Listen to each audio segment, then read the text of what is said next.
We have seen in up to this point the development of the ideas of work and energy. Specifically, we've seen work defined as integral from point A to B of F dot dr. That is a force applied over a displacement. And dr was my generalized spatial variable of integration. Let me just go back to an old friend for a little bit. Instead of saying that this is dr, let me just call this dx. So I'm going to leave behind this general formula, which is still important, and just say that work here is going to be equal to the integral from a to b of some f of x dx, right? So I'm leaving off the vector notation because this is a one-dimensional consideration. This is a three-dimensional consideration, which is why I need the general form. This could be dx, dy, dz. It could be all of them if I have to do this 3 times. Here, all I'm doing is I'm saying, all right, let's just imagine that my force is only in the x direction, and that way I can get rid of the vector notation and just talk about this. And I've put the explicit dependence of the force on x. A lot of times we have seen situations in which the force is some constant force and there is no explicit x dependence, and in that case it comes out of the integral. And as your book says, the integral is trivially evaluated, right? It's just integral of dx at that point. But at any rate, we saw that this is the work, the definition of work, and that led us to the work energy theorem, which says that the work is equal to change in kinetic energy. All right, so this gave us an explicit relationship between a force and a displacement, which we hadn't had before. Well, and a velocity, I should say, because there's a velocity buried in here. There's another quantity that we would really like to relate a force to, which is time. The argument that I made here is that what invites us to this analysis is that any force in this universe is going to be applied, and if something is moving while that force is applied, it's applied over a particular distance. It could be a really small distance, but it's applied over a distance as long as that object is moving.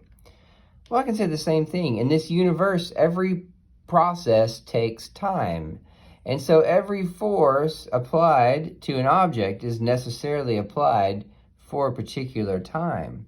So let's define what your book calls the impulse, J, and I'm going to struggle with this because I learned this as an I. Your book is using a J, so I'm going to do my best to stick with it, but in my mind, J is a current density. You'll find that out in physics too, but that's okay. This is the impulse. It is a vector, and it's going to be defined as this integral from t1 to t2 of f of t dt. Sorry, this should be a vector. Yes. J, what we're going to call the impulse, is defined as the integral from t1 to t2, of force as a function of time times dt. Now, just like we saw up here, this is going to very often not be an explicit function of time. It might be a constant force, in which case it will come out of the integral, and I just get the integral of dt, which is just going to be some sort of time interval. But this is the full form of it. It's very similar to my work equation, except instead of the spatial variable x, I have the temporal variable t. All right, so this is the definition of that. I should put the 3 lines here. And just like with the work energy theorem, I'm going to find that this is actually equal to a change in some physical quantity. We haven't seen what this physical quantity is yet, but I'm going to write it down in just a second. But let me convince you that it has to be, right? If I have some force applied over a distance, I change the kinetic energy. In other words, I change the speed of the thing. I accelerate it. Here, I should say, I change the velocity. Here, it's the same system, right? I'm still applying a force to something. This could be the same force.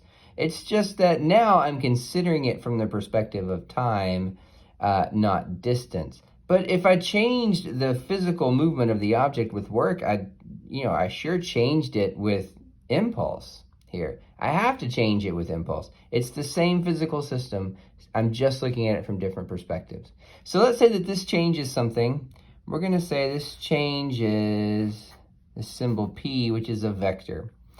P is what we call the momentum of an object. Now, we use that word in everyday language. I would say that usually when I hear that word used, the word that actually, I usually hear momentum used correctly. I very often hear inertia used in place of momentum. They are not the same thing, although they certainly are related.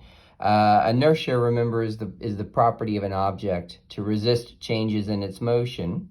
So an object that's not moving has inertia, but an object that is moving has inertia and momentum. Momentum is defined as the mass of an object times its velocity, and it is a vector, right?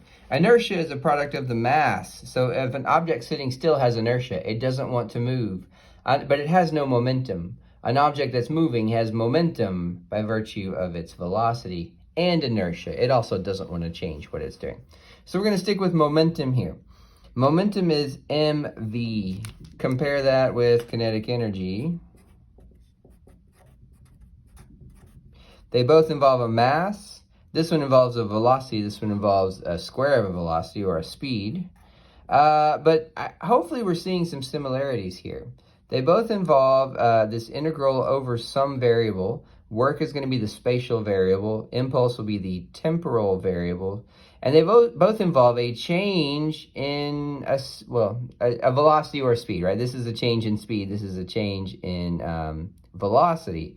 But that makes sense because, again, we're talking about the same physical systems. I can analyze one particular system with Newton's second law, and then I can analyze it again with work energy. Then I can analyze it again with impulse momentum.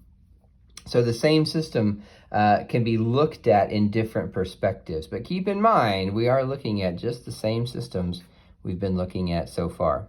So this is the work energy theorem. This is called the impulse momentum theorem. Okay. And this is a little bit trickier to deal with because of the vector nature. But momentum is a vector, impulse is a vector, work and kinetic energy are not. But this is the impulse momentum theorem in a nutshell.